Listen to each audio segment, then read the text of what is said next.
Let's check. Yeah, we are live. So welcome everyone to this exciting Urban Design Talk, and thank you for investing your valuable time with us. We couldn't be more excited to share some amazing insights with you on how we can improve our cities through cycling. Today, we have the pleasure of introducing Chris Bruntlett, the Marketing and Managing Director of the Dutch Cycling Embassy and the author of Building the Cycling City, the Dutch Blueprint for Urban Vitality. He's a true visionary when it comes to sustainable transportation and urban design. Chris has been instrumental in promoting cycling culture across the globe. In this webinar, Chris will take us on a journey through his personal and professional experience in the world of cycling. He will share with us the insights and practical lessons he learned while authoring his book. From the Dutch cycling culture to the infrastructure that makes it possible, Chris will show us how cities around the world can follow the Dutch example and create more livable and bike-friendly environments. However, Chris is not just an expert in his field, he is also a great storyteller. And I personally find his daily posts on social media very inspiring. So I genuinely encourage whoever is not following him on LinkedIn, for example, to do so, as I assure you, they will be your daily boost of positive energy towards designing, building, and also living in healthy communities. So whether you are a cyclist, a city planner, or just someone who wants to make our cities better places to live, work, and pedal, this webinar is for you. As you listen to Chris's presentation, we encourage you to write any questions you have in the chat box. Chris will have the time at the end of his talk to answer as many as possible. So now sit back and let's get started on this enlightening journey together. Thanks again for joining today. And Chris, the floor is yours. Thank you so much, Miriam. That was very kind. I'm blushing a little bit over here. Good afternoon, everyone. Yes, it is an absolute pleasure to be with you all. Good afternoon to those of you on my side of the Atlantic. If you happen to be on the North or South American continent, good morning. I hope you have a nice fresh cup of coffee with you. I'm going to talk for about 40 minutes and then hopefully we have some time for questions and discussions afterwards.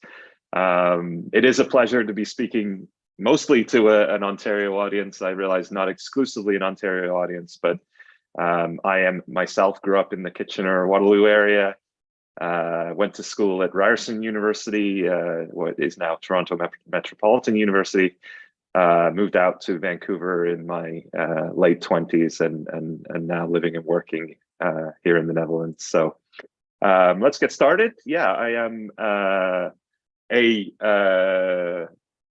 amateur advocate turned cycling professional. It was never part of the plan when I graduated from architecture at Ryerson to work in transportation or communication. I was working for an architecture firm for the first 15 years of my career.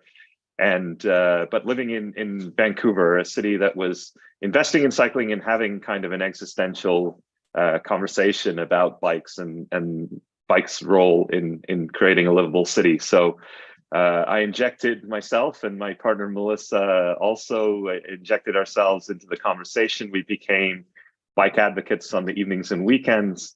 And that quickly snowballed out of control to a consultancy that we formed in 2014 called Medacity, and a book, a trip to the Netherlands in 2016 that was only intended to as a series of blog posts for a Vancouver-based publication that turned into the book Building the Cycling City in 2018. Took us on a speaking tour around the world, and then ultimately working for two Netherlands-based consultants, myself for the DCE and Melissa for Mobicon.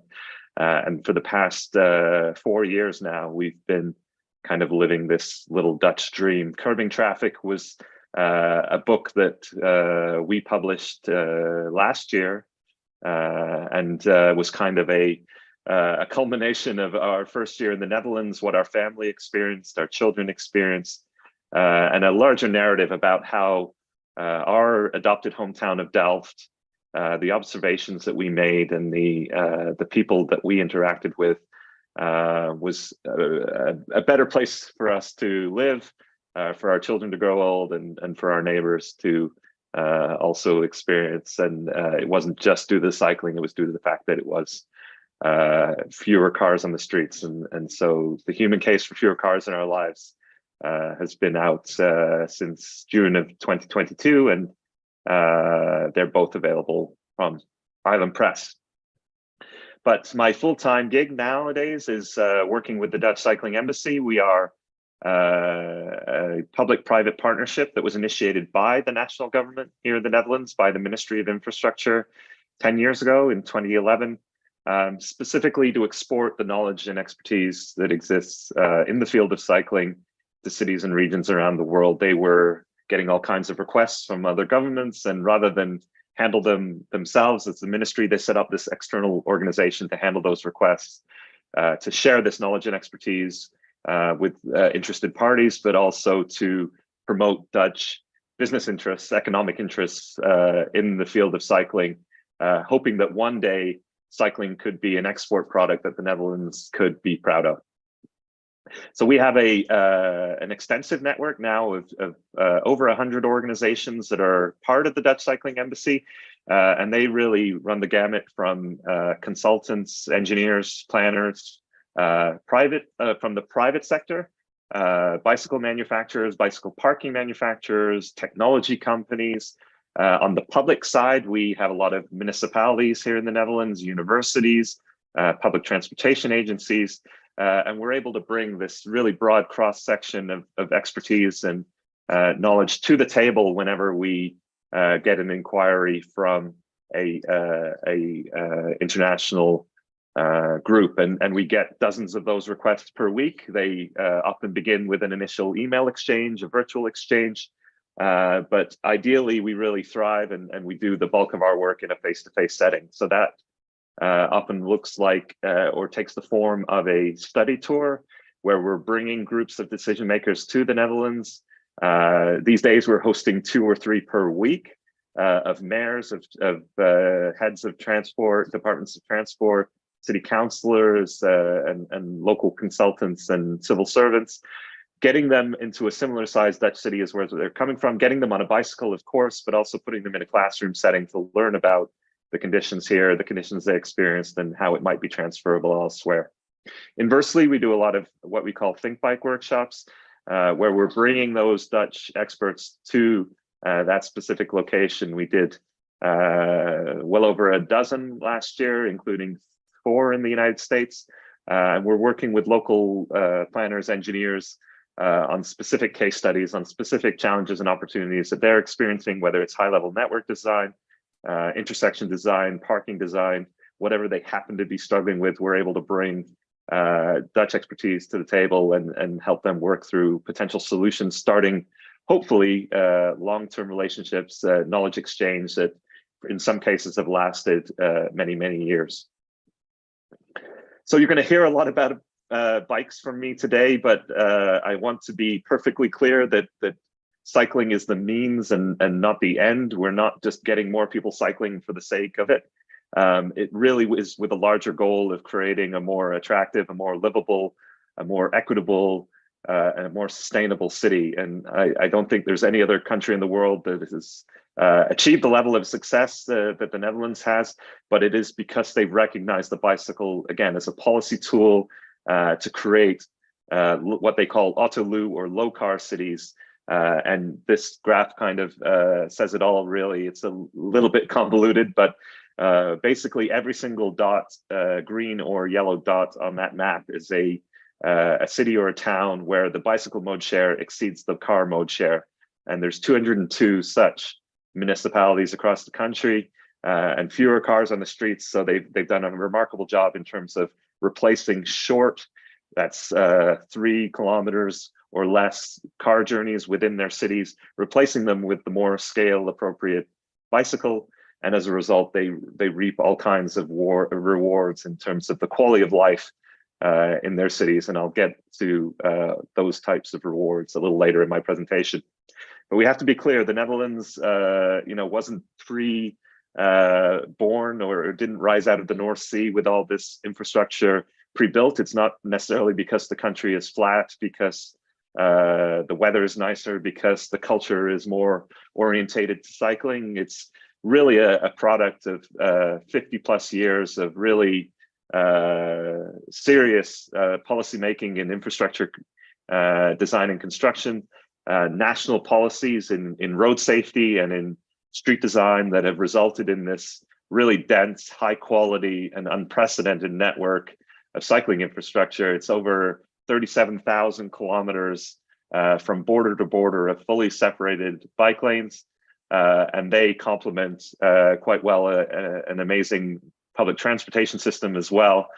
So the two really work in tandem with each other to provide a serious and attractive alternative to the car for short, mid, and long distance travel.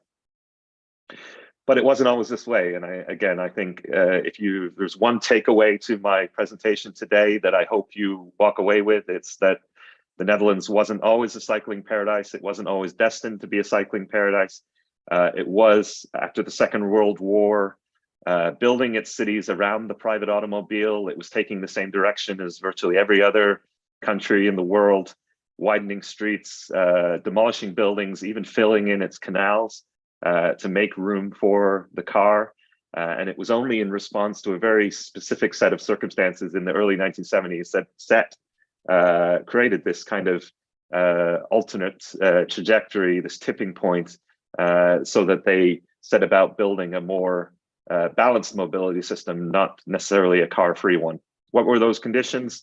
Very quickly, simply, a road safety crisis that was coming to a head in and around 1972, killing over 3,000 people per year here in the Netherlands, 450 of which were children on average. And that, in response to that, was a sizable and effective protest movement that rose up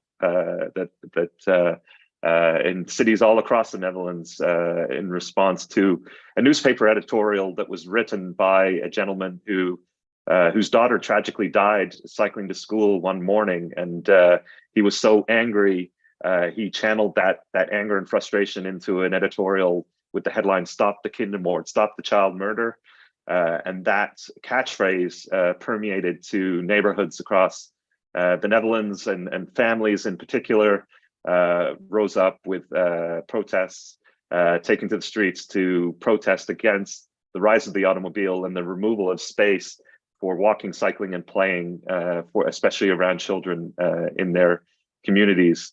On the back of that, there was a 6-week oil crisis in 1973, where the oil-producing nations embargoed 6 countries, and the Netherlands was one such country.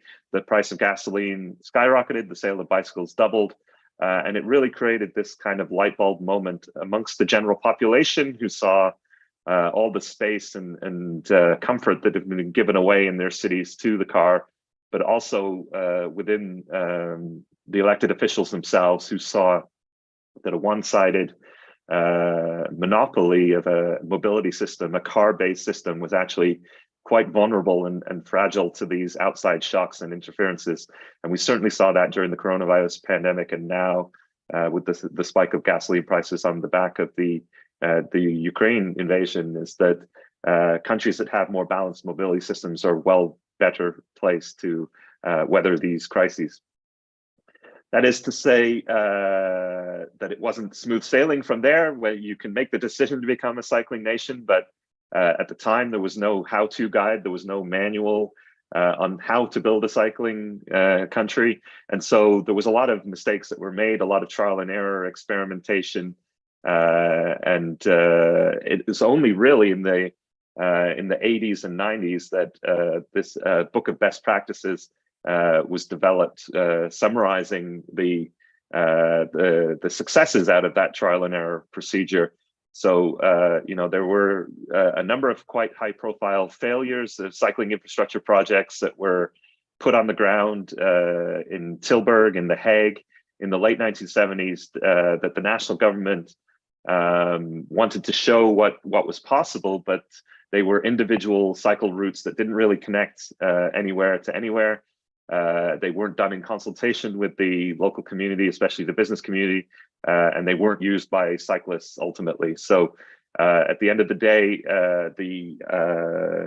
they realized that designing and building individual cycle routes was not the approach that was needed in order to get more people cycling, that they had to apply a network-based approach, and that's exactly what was done in my adopted hometown of Delft here in a process that began in 1979.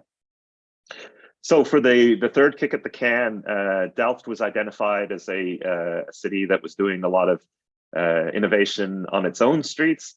And so officials decided to, rather than just build an individual demonstration project, to build a demonstration network. That is a minimum grid of cycle routes that would make it possible to cycle from anywhere to everywhere within the city. The grocery stores, shops, restaurants, offices, schools, public transportation hubs, that if the bicycle was going to be the first choice, it had to be made the easy choice. And out of this process, they planned and built actually 3 cycle networks, complementary cycle networks. You can see them on the diagram there in red, blue, and green, each with a different grid size, a different journey type, journey length, and user type in mind, so that they could provide safe and comfortable cycling conditions from as many origins to as many destinations as possible. And it's through this process that was completed in 1987 that we now have these 5 principles of cycle network design. They are directness, safety, comfort, cohesion, and attractiveness, that were able to, they were able to spread across the Netherlands to virtually every city. And we're now able to export to other cities around the world and help them to design and build their own effective cycling networks. But a cycle network is only as good as its weakest link. And this was another thing that the Dutch discovered along the way, that their cyclists and pedestrians are really at their most vulnerable point at intersections and side streets, and that we can't give up at the intersection and leave them unprotected where they are, where they need the protection the most. And so out of this process came the idea of a protected intersection. You see it on signalized intersections, but also unsignalized intersections like the roundabout on your screen there, where right turning traffic in particular is forced to take a more 90-degree radius and visually acknowledge the pedestrian or cyclist that's crossing the street. But also a mid-block island or a refuge that minimizes the exposure to crossing time and to traffic, so that the crossing distance is as short as possible. Further to that, where local side streets intersect with arterial roads, again, you see this in cities around the world, the foot or cycle path will largely disappear into no man's land, and the vulnerable road user will be forced to step down or roll down into the car space. The Dutch have figured out very early that the inverse actually was necessary to keep the pedestrian and cyclist in a raised, continuous, and prioritized space that would allow the foot and cycle path to continue all the way through, and the crossing driver would have to go up into the walking and cycling space and feel like they're trespassing. So that reduces any sense of entitlement insofar as those intersections. But a bike plan is only as good as the car plan. And I think this is another key takeaway for other cities that are wanting to replicate the success of the Netherlands, that Dutch cities have a very simple and a very strict hierarchy of streets. Urban streets, at least, can only serve 2 functions. They're either a stay street or a flow street, an arterial road or a local access road. And the latter is speed limited to 30 kilometers an hour, the former 50 kilometers per hour. And the through traffic is really restricted through the sensitive residential and economic centers of the city, so that you're immediately pushed to an arterial road on the perimeter, and you're not necessarily interfering with the safety and the comfort of the people that are using those local access streets. It has 2 positive benefits. Of course, yes, you make it more those streets more, well, there's less through traffic filtering through, so they're more attractive and more comfortable for people to walk, cycle, and even play. But we're also nudging people to the more desirable mode of transportation by making the car quite indirect. And you can see the example in Groningen in the bottom left corner there, where the circulation plan pushes the car traffic to a perimeter ring road, and that a simple journey from A to B within the city center requires a circuitous route in the car of 12 minutes, where it's just 2 minutes to ride a bike. So we're nudging people in the right direction through the design of a street network. The bike and public transportation combination is incredibly important here. It's a very interesting synergy that Dutch planners have created between the two means. They're not necessarily competitors, but actually allies. The bicycle is used as a feeder mode to feed more passengers into the buses, trams, and trains, because they can cycle further distances. So it enlarges the catchment area of the public transportation system, but it also feeds more cyclists onto the cycle paths because of the fast, frequent public transportation network. So the two modes kind of act in synergy with each other to reinforce each other and to create more public transport passengers and more cyclists. And this becomes, well, a car beater for distances of 100+ kilometers. I use the bike train combination to get to my office in Utrecht twice per week, and it's 70 kilometers door to door.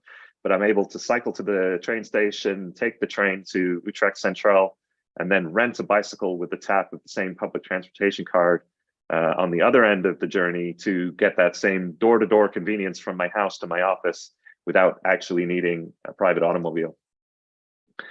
And then lastly, the rise of the e-bike has been an interesting one insofar as it's really changed the type of infrastructure that's being built here in recent years, because cycling is no longer seen as a possible replacement for short distance, but now actually distances of 10 or 15 kilometers. So it's not necessarily being used, the e-bike, as a speed enhancer, but a range extender, and enabling people to cycle between cities or from suburban areas into the urban core. And that's creating this next generation of cycling infrastructure where there are continuous cycling routes that maybe go from 10 to 15 kilometers. The example on your screen there stretches from the center of Nijmegen to the center of Arnhem in the east of the Netherlands, 16 kilometers from city center to city center. And because they have the wide, smooth, prioritized cycle path, you can go the entire distance without having to stop for car traffic, because you're given a tunnel, a bridge, or priority at grade at every interaction with motor traffic. So the e-bike has largely been a positive development, and it's certainly changed not just the types of trips people are taking, but the types of people riding and welcoming more and more people into cycling. And then I will, just end a little bit, I think, talking about walking, because walking is often the forgotten mode when we're talking about transportation. And there is this kind of idea that walking and cycling are actually in friction with one another, that a walkable city is not necessarily a bikeable city, and vice versa. But I think, there's a lot to be said about how the cycling conditions here and the cycling infrastructure actually make walking a lot more pleasant and comfortable. And the statistics certainly suggest that. And I myself personally actually probably do more walking here in Delft than I do cycling. And that's a product of, the raised and continuous foot and cycle path at side streets, plentiful crosswalks that as a result of the bulb outs and the cycle paths mean you're only generally crossing one lane of fairly slow moving traffic at a time. And so it creates this really kind of welcoming environment for people on foot and not just those on bicycles. So when you combine all of those ingredients, those 50 years of investment and long-term planning, what do you get? You get a country, the only country in the world where there's more bicycles than people. but perhaps more impressively is how much those bicycles are used. It's at last count nearly 18 billion kilometers collectively per year. That's over 1,000 kilometers per capita. For certain demographics like teenagers, it's closer to 2,000 kilometers. As I said, the 202 municipalities with more bike trips than car trips, of course. And there's a reverse age gap and a reverse gender gap insofar as, contrary to what we're used to seeing in other cities, women actually cycle more than men here, and the 65 to 75 demographic cycles more than any other adult category. So cycling is really done by everybody, regardless of their age, their ability, their economic means. And this is certainly what we're striving for insofar as making cycling and street as inclusive and as possible, and not just for the people that currently feel comfortable getting on a bike. The response or the results of that road safety crisis in the 1970s has been a sharp and continuous decline in the number of fatalities, especially amongst the vulnerable road users. Now per kilometer cycled, per kilometer walked, the Netherlands is actually the safest place in the world to be a pedestrian or cyclist. And what's interesting is, of course, that the United States was one of those other 6 countries that was subject to the oil embargo in the 1970s, but actually kind of went off in the opposite direction and doubled down on car dependency. And the results, as you see there, are some of the highest rates of road fatalities in the world. So death and serious injury on the street is not inevitable, and there are ways that we can design more forgiving streets to ensure that human error and mistakes and the flaunting of laws, which we would argue is natural human behavior, don't necessarily result in serious injury or death. But in addition to talking about how cycling saves lives, we also have to talk about how active travel extends lives. And the numbers here are actually quite staggering. 6,500 premature deaths per year are prevented by the levels of cycling here in the Netherlands. It's almost 3% of their gross domestic product that their healthcare system saves because people are given a more active way to move from A to B. So, elsewhere in the world, we're focused on exercise and sports and going to the gym. The Dutch have actually cleverly found a way to have a very active lifestyle without really having to find time for that physical activity, because it's built into the way that a lot of people that live here simply just travel from A to B. One of the additional benefits, and I think this is a little bit counterintuitive, is actually a great place to ride a bike can also actually be quite a great place to drive a car, that we're not advantaging walking, cycling, and public transport to the detriment of the driving conditions. The Netherlands is regularly found to be one of the best places in the world to drive an automobile with some of the lowest levels of traffic congestion. And that's simply a product of them reallocating a small amount of space on their streets to provide alternatives, more space efficient alternatives within their cities, and replacing enough car trips so that there's less competition, less congestion on streets and at intersections, and that precious road space is freed up for people who still need to drive or have to drive. But driving is not the default method for people to get around. And there's a nice quote here from Brent Todarian, that when we design a city for cars, the drivers are the first ones to be disadvantaged, and that if we do build choices in our cities, then the drivers are the first ones to benefit. I'm going to talk a little bit, about certain demographic groups that benefit from a cycling city and a low car city, because I think they're often left out of the urban and transport planning conversation, and they may not necessarily be currently using the cycle lanes or the sidewalks or the streets in your city, but they certainly would if conditions were made or improved. And the first demographic I like to talk about, as the father of 2 children myself, is how choices in cities can liberate our children. And unfortunately, elsewhere where we've built car dependency into our urban fabric, we've created a backseat generation that's growing up in the backseat of an automobile, that don't know their neighborhoods, they don't know their neighbors. And there's a lot to be said about the way our infrastructure and our street design can provide freedom and autonomy for people, especially for our first 16 to 18 years of our lives, where we don't have access to a driver's license. And Dutch kids are, it's quite amazing to see them cycling around in packs to school, to sports clubs. They are regularly ranked amongst the happiest in the world by UNICEF.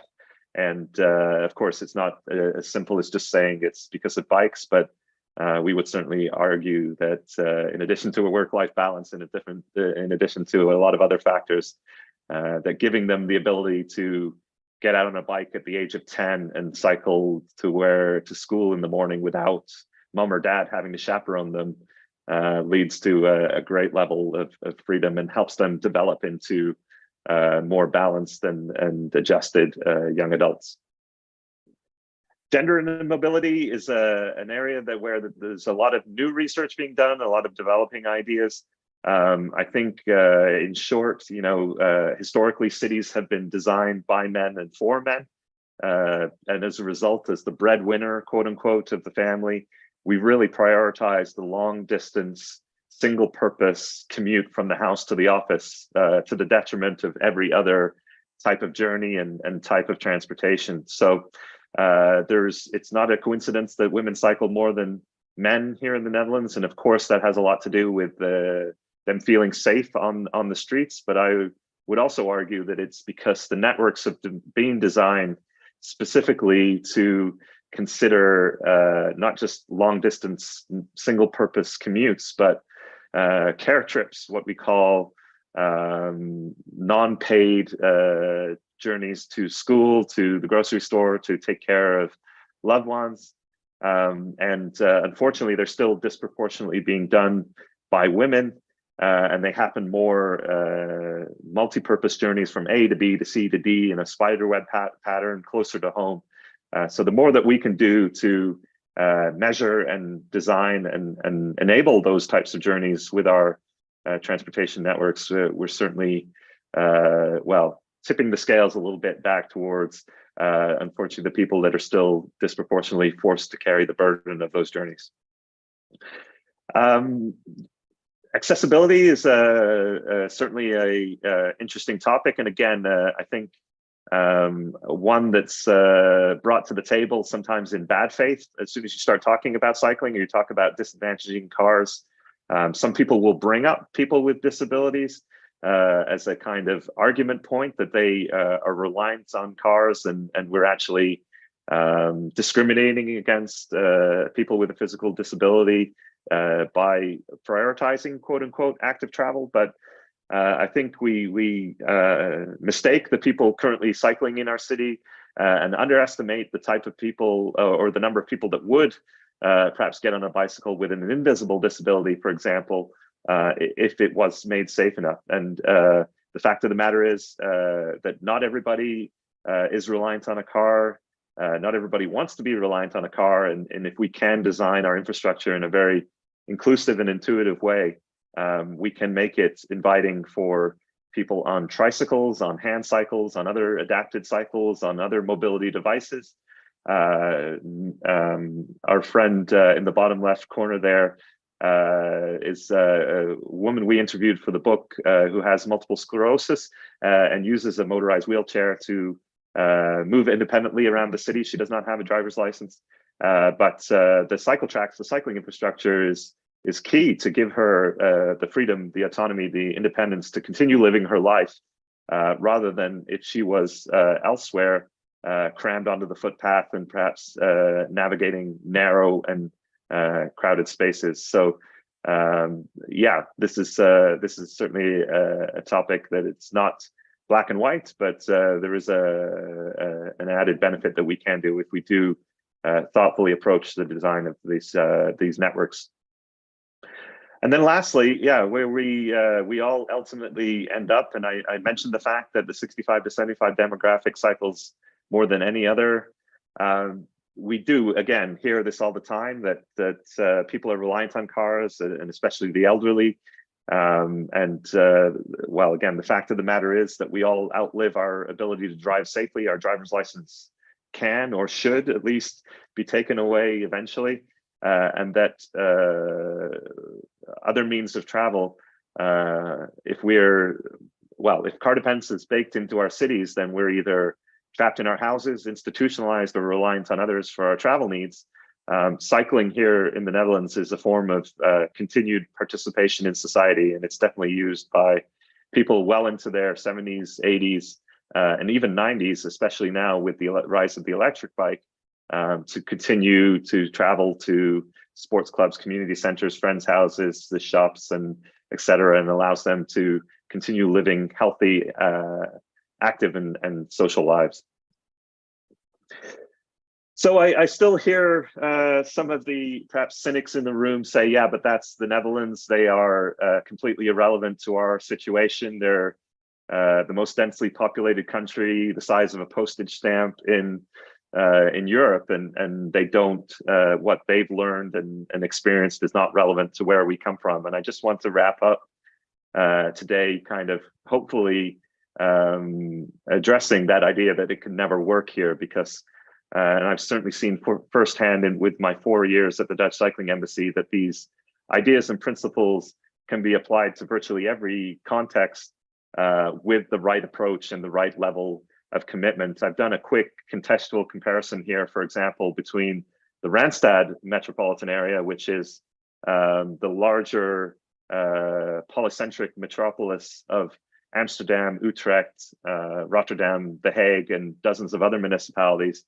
the third largest airport in Europe, the largest port in Europe in Rotterdam, and over 8 million people. And it is actually very close to the Toronto-Hamilton metropolitan area in terms of size, in terms of density, in terms of GDP. But the one obviously key difference is how people move from A to B in between cities and within cities.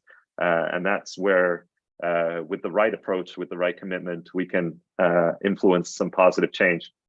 So I'm going to talk very briefly about 3 case studies, projects that we've worked on at the DCE of international cities that have applied or are applying these ideas onto their own streets. I'll start with Milan because this was a project that was initiated during the pandemic. Like a lot of cities around the world, they were suddenly faced with a public transportation system that was not able to operate at capacity. And they quickly did the math. And if a number of those bus, tram, or train riders jumped into their cars on top of existing traffic, they were faced with a kind of Carmageddon situation, which would result in all kinds of negative externalities. So they very quickly moved to build some light, quick, cheap space for walking and cycling, slower speed limits, and pedestrian priority areas and new cycle tracks to try and make up for that lost capacity in their public transportation system. And that has now been developed 2 years into the pandemic into a permanent regional metropolitan cycling network, 750 kilometers, which will connect every single municipality in the greater Milan region. There's over 94 of them. They're going to invest 225 million euros over the next 7 years, but it's going to provide over €1 billion in economic benefits in terms of public health, in terms of reduced congestion and pollution. So they've used this math, this bikeonomics concept that we bring to the table with the Dutch Cycling Embassy to make the case for unprecedented investments in cycling in a city, a European city, of course, but one that's still very car dominated and very car dependent. The Philippines is perhaps a more interesting case study. And again, this was a project that we worked on that came out of the pandemic. The Philippine national government did similar calculations with the the fear of contagion and the need for social distancing, and the lost capacity on their public transportation system. So they themselves allocated 22 million US dollars to 500 kilometers of cycling infrastructure across the three major metropolitan areas, Manila, Cebu, and Davao. And yeah, they moved very quickly. It was just a matter of a few months that they built this infrastructure, but to ensure its long-term success, to make sure that it was being built in a cohesive, a direct, a safe, a comfortable, attractive way, applying these 5 principles of network design that have been developed in the Netherlands. We worked with the World Bank. We worked with some of the consultants from our network to put together a training program for the transport planners and the engineers at the national government in the Philippines. And they applied these principles, yeah, in a very light, quick, cheap way during the pandemic. But as you can see from the bottom left, that has resulted in some actually quite beautiful and permanent infrastructure, and that will be improved upon and expanded in the years ahead. And then lastly, this is actually one of my favorite examples, because it's perhaps in the least likely of all places in the heart of Texas. But late last year, I had the privilege to travel to Austin, which is a city that the DC has been working with for over 10 years now, insofar as a series of workshops, and they've been sending their city councilors, their mayor, their fire chief, even to the Netherlands for study visits that the DC facilitated to be inspired. They've used the Netherlands as their quote unquote North Star. And they, out of this process, they planned 650 kilometers of red tinted infrastructure. And they've built over half of that now. 350 kilometers has been built. They recently secured $460 million through a ballot measure. And they are now set to meet that goal of 650 kilometers within the next 3 years. So if they can do it in, a sprawling city in the middle of Texas, we can do this virtually anywhere. So I like to end my presentations on an existential question. I wish it was a satire, but unfortunately, this is actually a very real proposal from the Peloton Corporation, a way to encourage people to get physical exercise on their way to the office in the morning. And in all seriousness, now with the rise of, in the pandemic situation, with the people seeing their car as a piece of personal protective equipment, with the rise of autonomous vehicles, electric vehicles, we see potentially the doubling down, the tripling down of car-based infrastructure, in the hopes that everybody can move around in their giant metal and glass bubble, but for many different reasons, not the least of which is the resources required to do that. But in order to build inclusion, equity, sociability, sustainability, livability into our streets, we do have to think about an alternative that makes our cities more child-friendly, more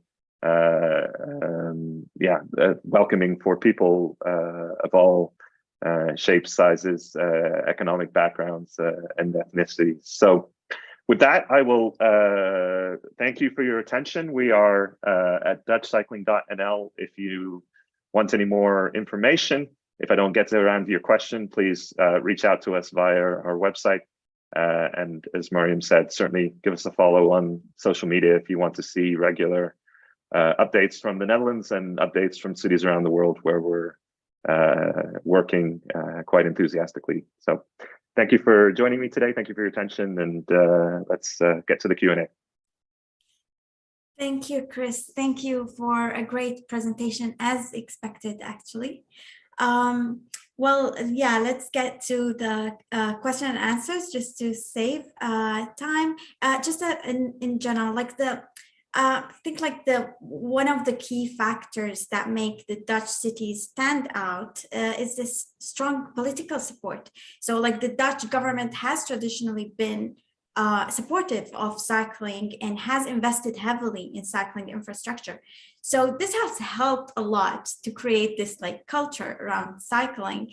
So how do you touch on this, like the role of the political leadership when it comes to creating more bike-friendly cities? And maybe let's use like the North American example as well, and how to get that support, because without it, we can't really do much. Yeah, I think it's another important topic. You can't do any of this without a champion politically and the mandate politically.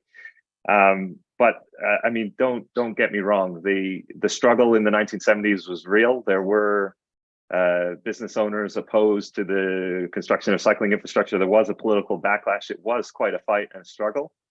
I think the reason that a lot of Dutch cities succeeded is because there is this culture of consensus building and an understanding that if you have 51% support for your initiative, then you can basically proceed with it. So the political party system here is very complex. There's dozens of parties, which forces them to work with each other to kind of build coalitions and to move initiatives ahead. But there are examples of the traffic circulation plan in Groningen, the cancellation of the motorway network in Amsterdam, the low car city center here in Delft. They were all passed with single vote margins, on the city council. But because they passed, they were implemented, and then once people see them, they believe that they're better for the city. It's hard to oppose something when you see it working, and then they build on those successes to implement more and more measures. Where I think, and it's not just a North American phenomenon, but this culture that you need 100% support to make any change in your cities really lets us down, and is reinforces the status quo.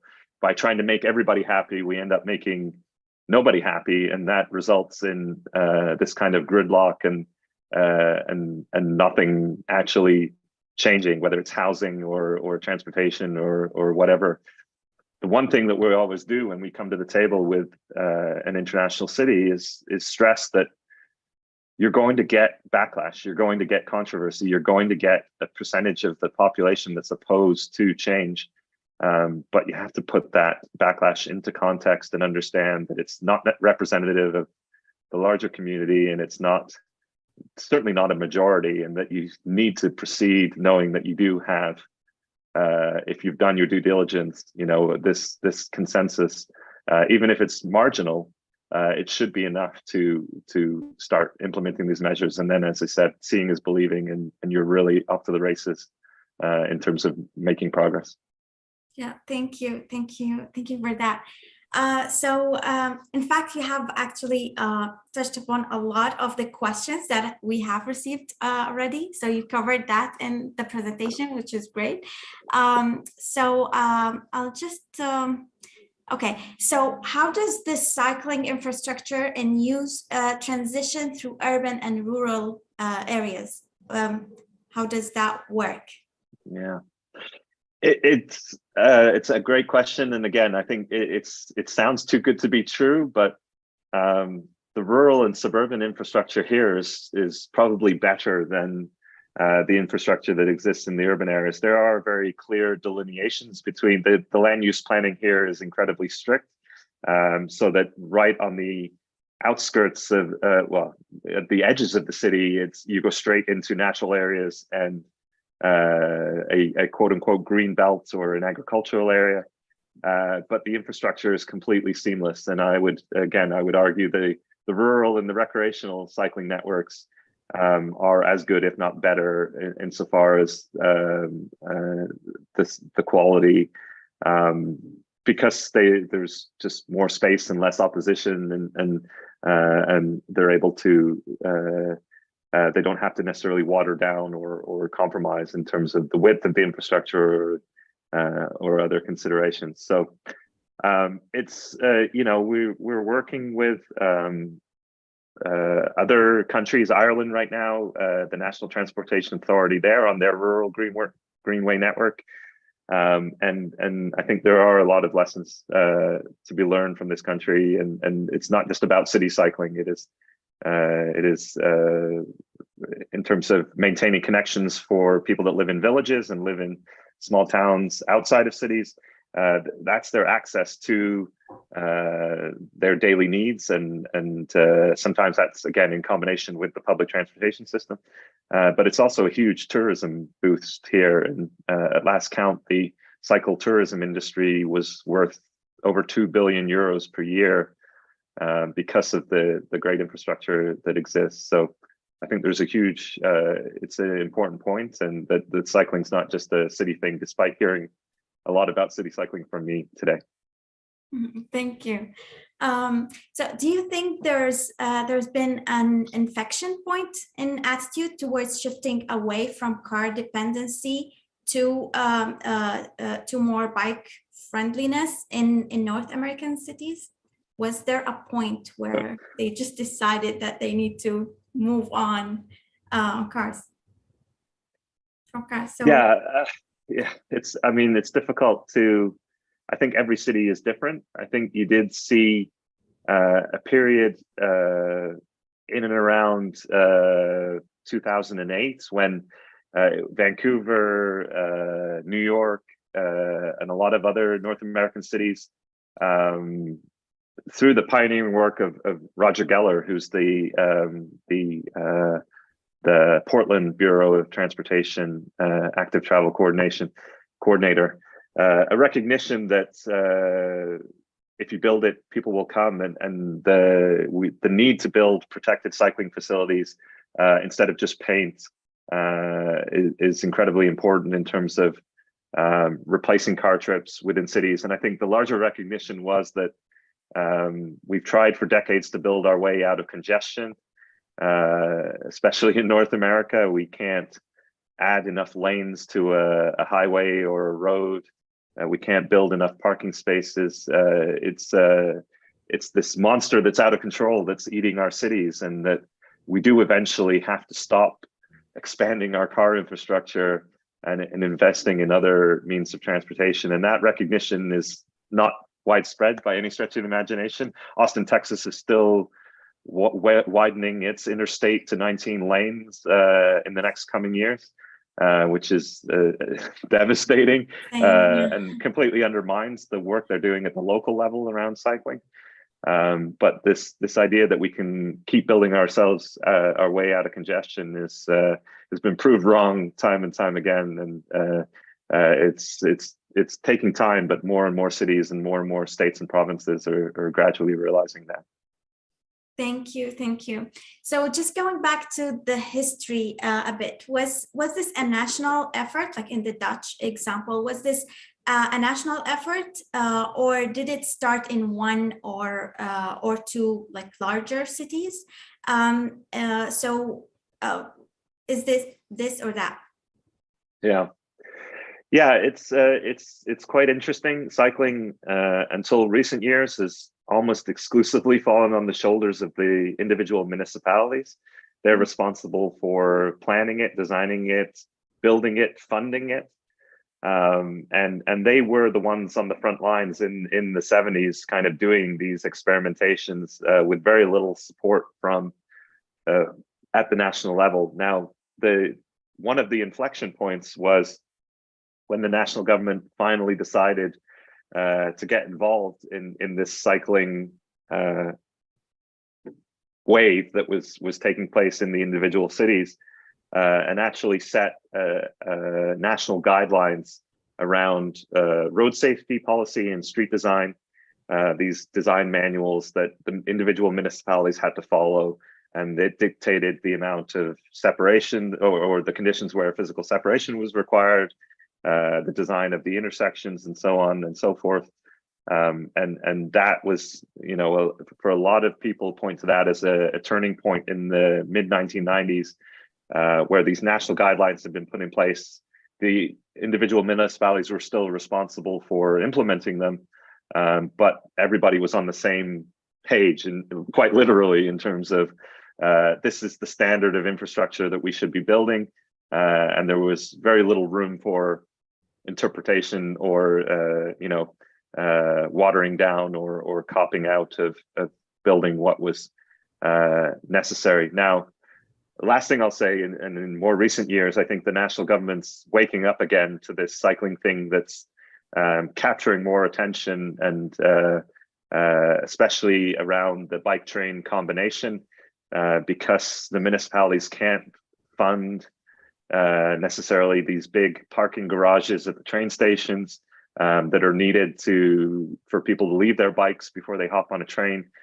So the national government is now quite interestingly getting involved in funding a lot of these bike parking garages and setting national policy around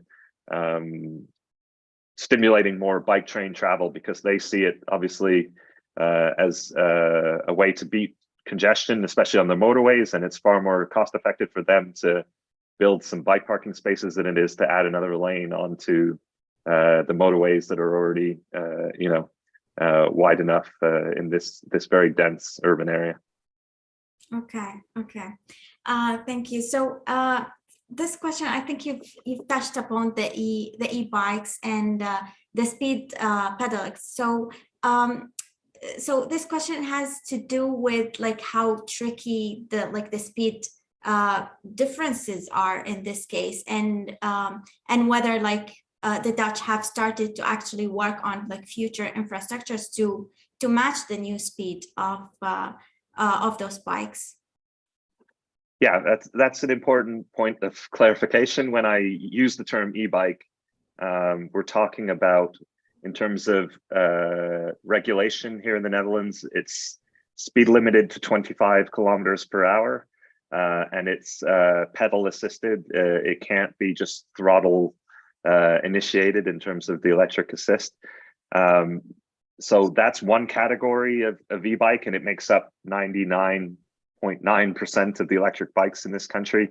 They're permitted to use the cycling infrastructure, and they're treated just like a regular bike.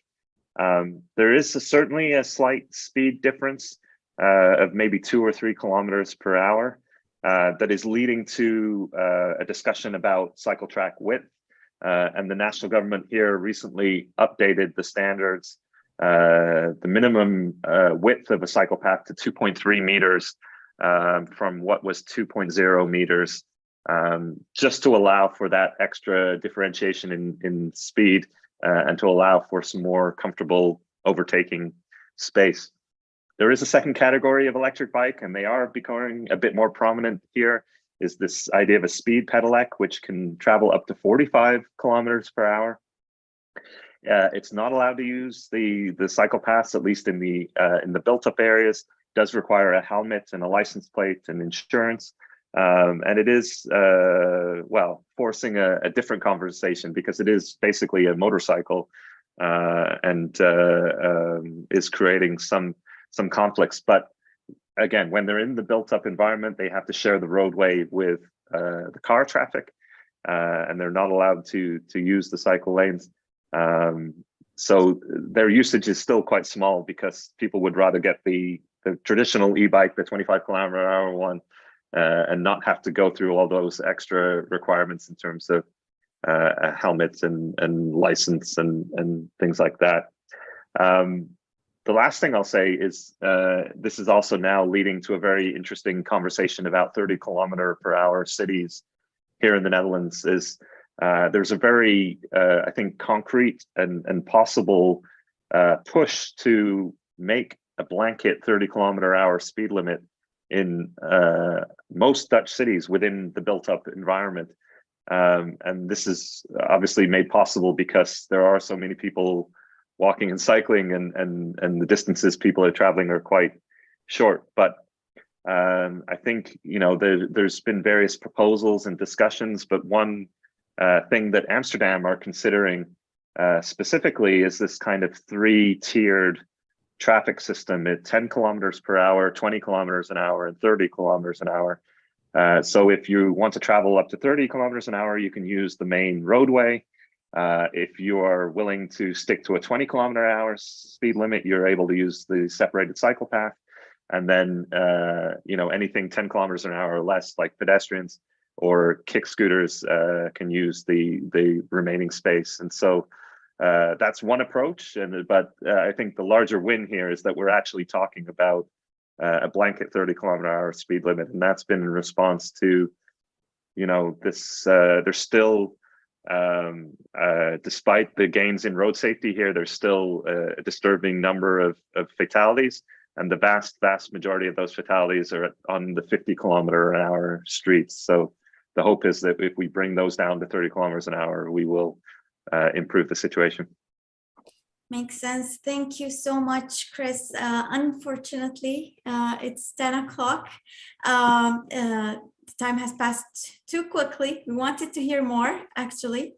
Thank you so much for all like the insightful thoughts and the inputs. And for sure, we're taking this with us. I'm going now to my town, and I'll be taking all these like positive vibes towards like the that like the possibility of actually building and creating these healthy communities. So thanks again, Chris, and thank you everyone who attended this webinar, and we hope you enjoyed it as much as we did. We believe that cycling is not just a mode of transportation, but it is also a way of life that we need to plan and design for. So if you're interested in learning more about how to make our cities better places to live, work, and play, be sure to subscribe to our YouTube channel for notifications about upcoming events and content. Also, we would love to hear from you. So if you have any interesting talk idea, or if you want to connect with us, we believe every voice counts, and we are always open to new perspectives. Once again, thank you for attending, and we hope to see you in our next events. Keep pedaling, everyone. Thank you.